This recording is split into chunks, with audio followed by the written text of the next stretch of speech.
দুপুরবেলা বারান্দায় গিয়ে দেখি আমার বারান্দার গাছে ছোট ছোট চড়ুই পাখি কি যেন খুঁটে খুঁটে খাচ্ছে।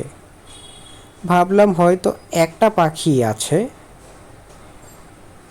কিছুক্ষণ পর দেখলাম আরও দু তিনটে পাখি যেন কোথা থেকে চলে আসলো। দেখুন, এখানেও একটি পাখি আছে,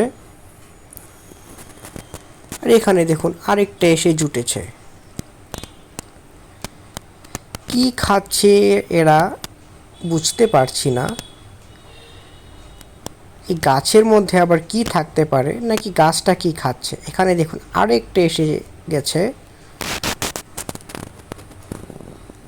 বারান্দায় গাছ রাখার সুবিধা এই, পাখি আলাদাভাবে পালন করতে হয় না, পাখিরা এমনি চলে আসে গাছের সৌন্দর্যের লোভে।